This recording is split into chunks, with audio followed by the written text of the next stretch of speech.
Department లో constable లో work చేసుకుంటూ పార్ట్ టైం బిజినెస్ బిల్డ్ చేసినాను. 10,000 వస్తుందాలనుకో.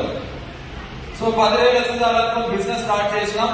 కానీ ఈ రోజు 5 లక్షలు వస్తున్నాయి. ఉద్యోగం అవసరం లేకుండా ఈ రోజు హాయిగా తిరగలుగుతున్నాను. కేవలం బెస్ట్ అయిన ఆపర్చునిటీ తీసుకోవడం. ఆలోచించండి లీడర్స్, ఇందులో చాలా మంది మన స్టోరీ తెలుస్తుంది. కానీ నేను 3 పాయింట్ చెప్తాను. సో ఈ బిజినెస్ మీరు ఎంతైతే ఎక్సైట్మెంట్ ఉన్నదో ఈ బిజినెస్ చేయాలి అంటే ఖచ్చితంగా ప్యాషన్ ఉండాలి.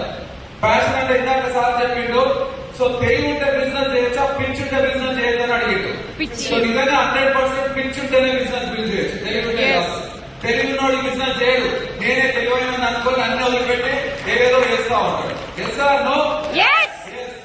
సో ఇక్కడ ఎలాంటి పిచ్ ఉండాలి అని చెప్పి నేను ఒక స్టోరీ చెప్తాను. సో ఒక మార్వాడి ఎవరైనా ఉన్నారా ఇక్కడ? మార్వాడి వాళ్ళు. సో మార్వాడి అతనికి ఒక ప్యాషన్ ఉంటుంది. ఏ బిజినెస్ అంటే ప్యాషన్. సో ఆయన ఒక రోజు ట్రైన్ లో జర్నీ చేస్తా ఉన్నాడంట. ట్రైన్ లో జర్నీ చేస్తా ఉంటే ఆయన బట్టదలు ఉంది, కొన్ని ఇంటికి మిగిలినాయట. మొత్తం బాల్ అయితే ఉంది, కొన్ని ఇంటికి మిగిలినాయట. ఎవడో ఆయన ట్రైన్ లో కూర్చున్నాడు, పక్కన నిలబడి ఆయన ఇట్లా ట్రైన్ పట్టుకొని ఆయన బాల్ అయితే చూస్తున్నాడు బట్టదలు. ఏమైనా ఆయన అన్ని ఎన్నికలు చూసిపోయినాయి, కొన్ని మిగిలిన ఎక్కిద్దామని చూస్తున్నాడట. వీడన్నాడంట దాన్ని కూడా ప్యాషన్ గా తీసుకున్నాడు మాధవదన్ను. ఏమన్నాడు అంటే ఇవి కొంటావా, మిగిలిన ఎంత కొంటావు చెప్పన్నాడు. అర్థమైందా? ఇవి కొంటావా, ఎంత కొంటావు చెప్పు, మిగిలినవి నేను అమ్మడానికి రెడీగా ఉన్నా, నువ్వు తీసుకోవడానికి రెడీగా ఉన్నావు అని అడిగాడు. సో ఈ బిజినెస్ లో కూడా ప్యాషన్ ఉండాలి. నేను కూడా బస్సులో జర్నీ చేస్తా ఉండే జాబ్ చేసేటప్పుడు.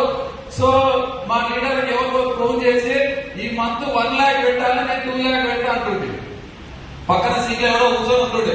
ఈ మంత్ నువ్వు 1 lakh చెక్ పెట్టాలి సార్, నేను 2 lakhs చెక్ పెడతా, చూద్దాం వెస్టేజా ఏది కథ చూద్దాం అని అంటుండే. ఆ పక్కన కూర్చుని నన్ను అబ్జర్వ్ చేస్తుండే. ఫోన్ ఎప్పుడు పెట్టేసిందని ఆడు చూస్తుండే.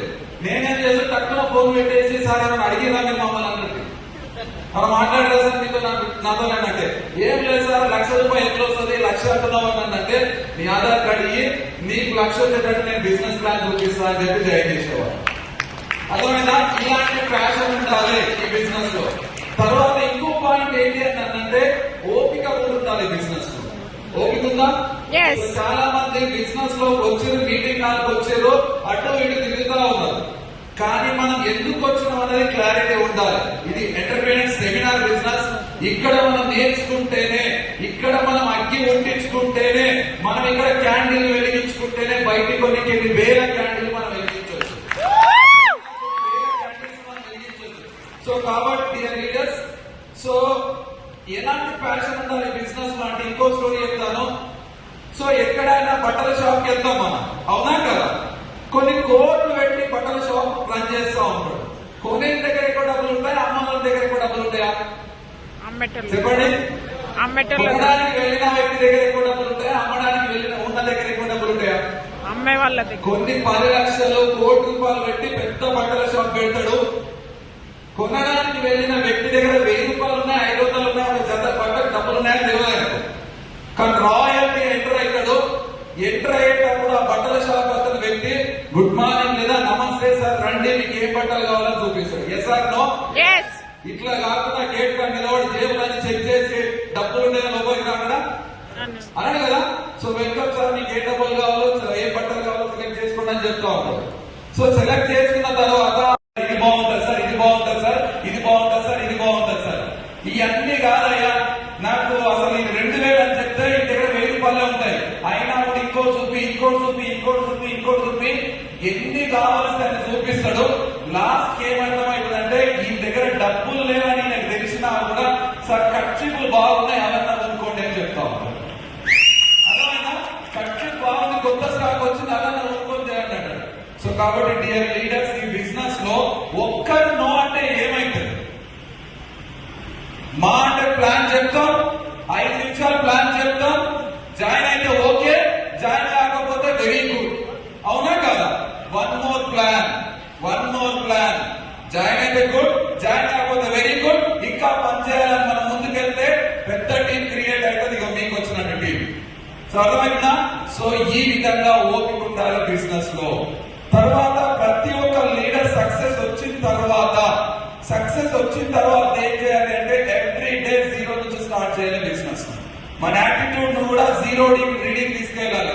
చాలా మంది లీడర్స్ ఏం చేస్తారంటే కొద్దిపాటి సక్సెస్ రాగానే ఇక నేను పని చేయొద్దు, నేను వెళ్ళొద్దు ప్లాన్లకు, మా కింద క్రౌడ్ ఉన్నాడు, యూసీ ఉన్నాడు, నువ్వు పని చేయి, స్టార్ నువ్వు పని చేయి, నువ్వు పని చేయి అని చెప్పి కౌన్సిలింగ్ ఇచ్చి వదిలేస్తా ఉంటారు.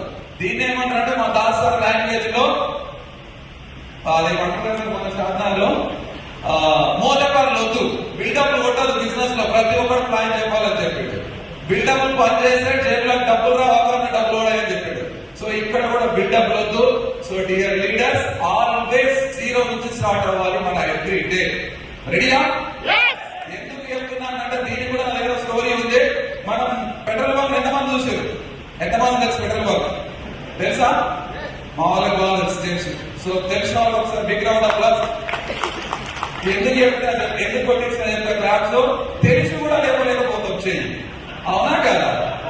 సో లీడర్ అనేవాడు ఎట్లుండాలి అంటే అగ్గి లాకుండా లేకమంటే ఒక చేయి కాదు, రెండు చేతులు, వీలైతే రెండు కాళ్ళు కూడా లేపెట్టుకోవాలి. అర్థమైందా? రెండు ప్లాన్ ఎక్కువ అప్లై చేయడానికి ఒక 10 ప్లాన్లు చెప్తే ఏమైతుంది? Yes or no? రెండు ప్లాన్లు ఎక్కువ డేలు అని చెప్తే 10 ప్లాన్లు చెప్తే డబ్బులు ఎవరికి వస్తాయి? అప్లైకా మనక? మనకే వస్తాయి, డబ్బులు వస్తాయి, కాదు వస్తుంది. సో కాబట్టి డియర్ లీడర్స్, పెట్రోల్ బంక్ వెళ్ళినప్పుడు మనం పెట్రోల్ బంక్ వెళ్ళి బండి పెట్టి ట్యాంక్ ఓపెన్ చేసి ఏమని చెప్తాం? పక్కదానికి ఏమని చెప్తాం? 200 కొట్టు అని చెప్తాం. Yes or no? 200 కొట్టు అని చెప్తాం. కొట్టాగానే ఆ ట్యాంక్ లో అది నాజిల్ పెట్టిన తర్వాత ఆయన ఏం చెప్తాడు? జీరో చూసుకో అని చెప్తాడు. Yes or no? జీరో చూసుకో అని చెప్తాడు. జీరో చూసుకున్నాక 200 పెట్రోల్ కొట్టిస్తాం, ముందుకు వెళ్తాం. నెక్స్ట్ డే మళ్ళీ వస్తాం, మళ్ళీ 200 కొట్టాం, మళ్ళీ ట్యాంక్ ఓపెన్ చేస్తాం, నాజులంగా పెట్టినాక ఆయన మళ్ళీ చెప్తాడు జీరో చూసుకో అని చెప్తాం.